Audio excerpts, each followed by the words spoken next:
What you're looking at right there is the Fox Predator II folding knife.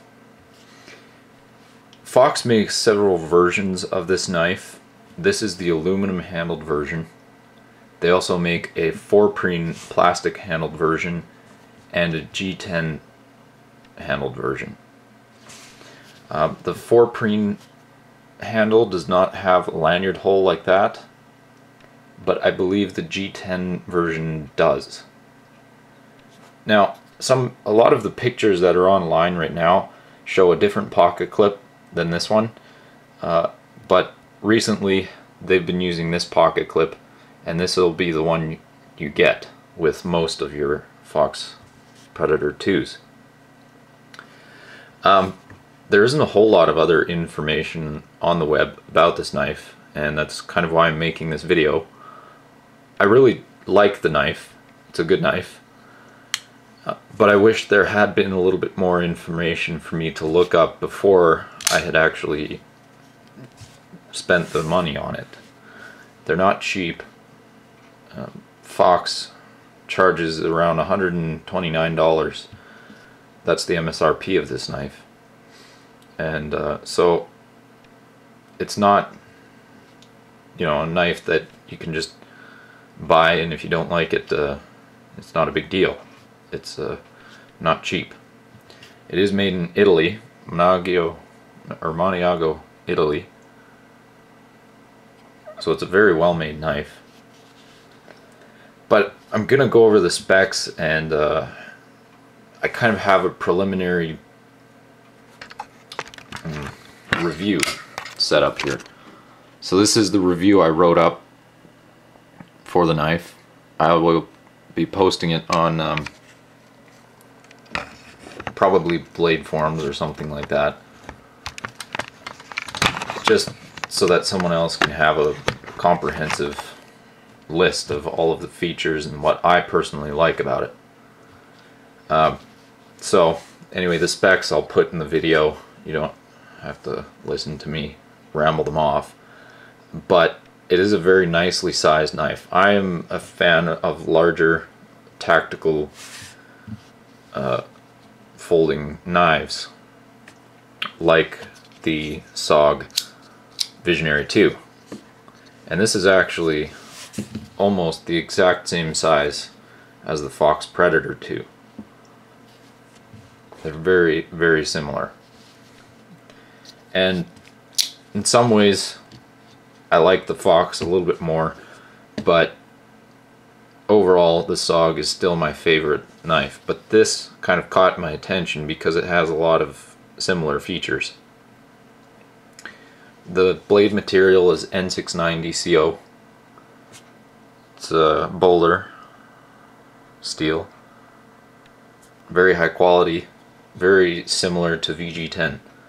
So again, compared to the SOG Visionary 2, the materials are very close, except for the handles, of course.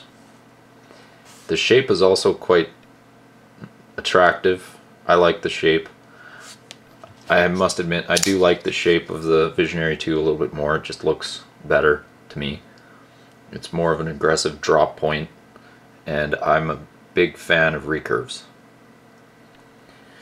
But that's not to say the Fox Predator 2 is a bad blade design. It is actually very good. You can see there it's got a false swedge, lightens up the knife quite a bit. It's a flat grind from about 3/4 of the way up the knife, or 2/3 of the way. It's got a nice thumb ramp with good jimping. Locks the hand in. I wish that this choil area was a little bit different. It's a bit awkward, and there's a slightly sharp transition there, and it makes the ergonomics not quite as good as I would like. Again, comparing it to the Visionary 2, that's more of a gradual transition, and it's much more comfortable in the hand. It just fills the grip, and it's very comfortable. So this knife works really well. It's very well made, but the main drawback to it for me is the weight, and it weighs in at almost 5.5 ounces. It's 5.44 ounces according to my measurements, and that's not light.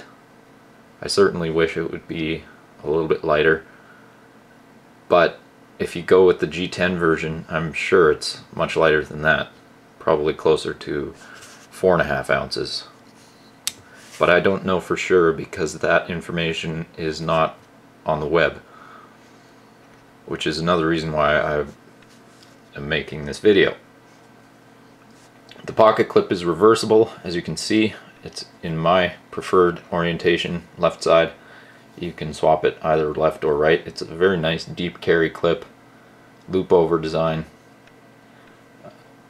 This handle design is kind of odd.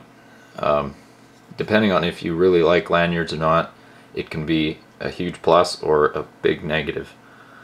I don't use lanyards. I might in the future, but for me this is not ideal.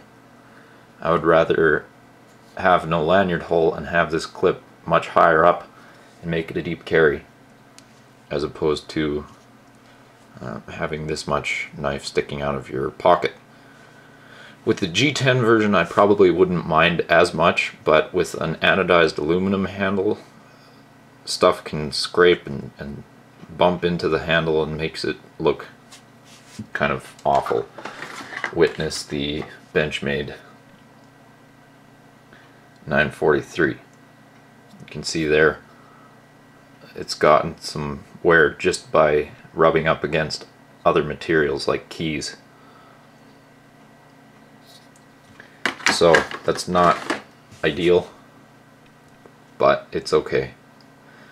Deployment on this knife is actually quite good. It comes out quite fast. Lockup is rock solid.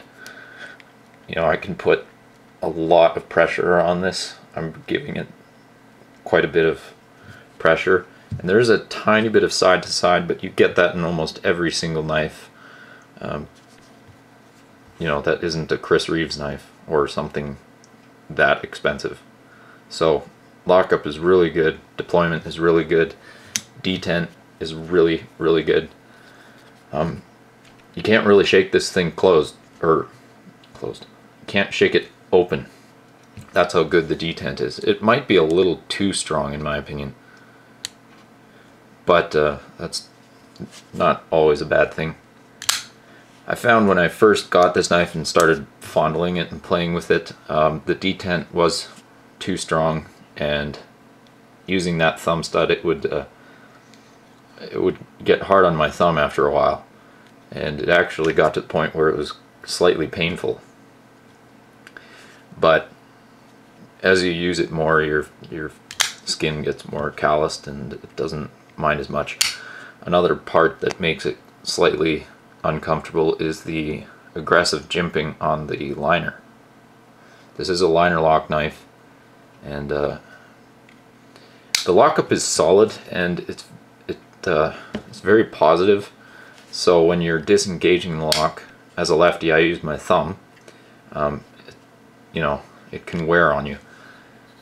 My thumb also uses the thumb stud, so it just, for me, it just accelerates the wear on your thumb.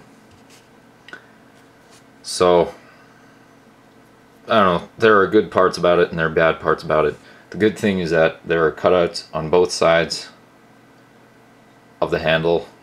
On some other knives you don't always see that, and it's a huge miss. Oftentimes the Skyline is probably the best example I can give for that, but there are other knives that are similar. Let's see, what else do I want to talk about? The coating on the blade is okay. It uses Teflon on both the blade and the pocket clip. In my experience, Teflon just wears off fairly quickly. I'd like to see something like the Manix 2 oxidized clip. Very well done. I wish every pocket clip was like this.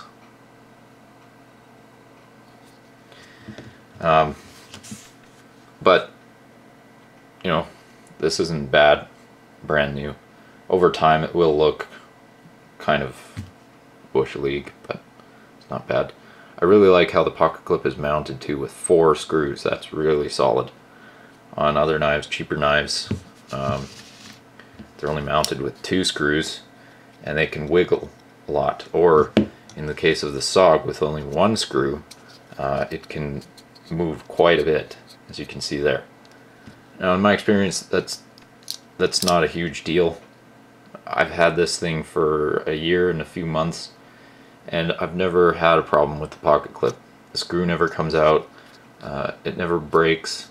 The only permanent damage to the knife so far, see if it'll focus, is that little bump there. I've showed this in previous videos, but that allows for more play because it can pivot around the single screw that it's mounted by. So this pocket clip is perfection if it would be mounted higher up on the handle. But then of course you would be either missing the lanyard hole or have it somewhere else. I could see it being one of the backspacer types with the standoff in there, and you could loop it through the back. That would work in this knife. I think that's how the 4-preen version works actually, but I don't know for sure. The ergonomics of this knife are okay, but the handle is very straight, and depending on which grip you have, it can be uncomfortable slightly. Again, the only problem I really have is this part here. The edge on this knife came wicked sharp. The sharpest I've ever seen. Better than Benchmade, better than Spyderco. It's still mostly a factory edge. I've used it a little bit at work since I got it, and only slightly dull. I've used it on cardboard and tape and stuff, and it's still razor sharp. So the edge out of box is superb. If I could give that, a rating out of 10, it would be a 12. Fit and finish is pretty much perfection. The knife closed is perfectly centered. Everything is evenly coated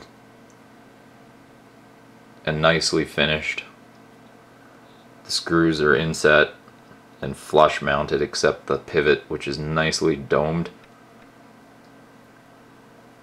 Very nice. That allows for a very positive adjustment. When you insert the Torx bit in there, it's not going to move around and scratch. So the pivot area, very well done. The machining is perfect. Just very well done. It's got a nice melted feel to it when open in the hand. No sharp corners except that one. Even the top side here, it looks uncomfortable, but it's really not.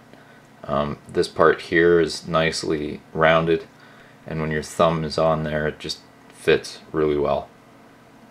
And that cutout actually kind of makes it feel even more comfortable. So, very well done. In the reverse grip, it feels even better, but when would you ever use a reverse grip? So, that's pretty much the initial impressions. I'm a huge fan of blackened blades like this one. That's why I have so many. But some other options, I've pretty much shown them all already. But the Kershaw Blur is one that can be compared to it.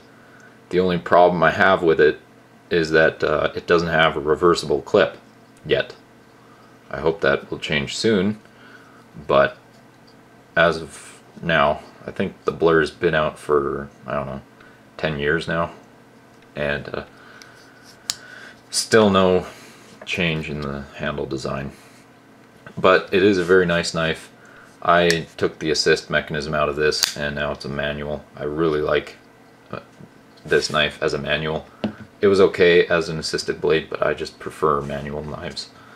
They seem safer to me and more enjoyable. Another good comparison is the Spyderco Manix 2 black. Again, very tactical, very comfortable. This, however, is not as rounded as the Fox knife is, and subsequently it isn't as comfortable. The grip is superb. All of the contours are perfect, but the roundedness is not quite perfect, so it's can be a little uncomfortable. But everything else on this knife is great. I really like the lock. It's probably one of the best locks of any knife I own. I like arc locks and axis locks and these. So this knife is really nice. About the same price too. I do think the steel on the Fox knife is slightly better than 154 cm, but you can get Manix 2s and various other steels like CTS XHP and S30V and stuff, I think. Again, this is pretty much a reference for all blades in that style. There is nothing I don't like about this knife, except perhaps the way the pocket clip is mounted with a single screw. I think it could be done with 2 screws, and then it would be absolutely perfect. Some people might have a problem with the lanyard hole on this. I don't, because I never use it. This handle was designed originally for a pocket clip there. Witness the SOG Spec Elite, but they adapted this knife for a deep carry pocket clip, and I really love that. And it's got the arc lock. Finally, one that is very popular but really hard to find right now is the Spyderco Paramilitary 2. Again, very similar size to the Fox Predator 2. I think the design is pretty good. The steel is quite a bit better than the Predator 2, but it is a little harder to sharpen. This S30V is really quite tough. And the lock, I don't know if I like it. As a lefty, you kind of have to change your grip, and it's not exactly secure. So how I do it is I put my 3 fingers on the pocket clip so as to keep my fingers away from the hole for the blade, and then I push the pommel against my palm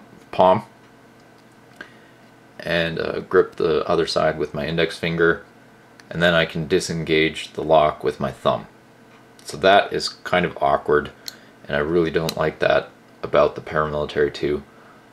Other than that, it is a superb knife. I really like it. The deployment is perfect. The lockup is perfect. It's a really strong knife. It looks cool. But other than those knives, you know, there are tons of other options, but these are the 4 that I find very comparable to the Predator 2. Overall, very good knife. Not exactly lightweight, but if you can find the G10 version, you might be extremely happy with that. Very well made knife, high quality, super sharp. That is the Fox Predator 2. Thanks for watching. See you later.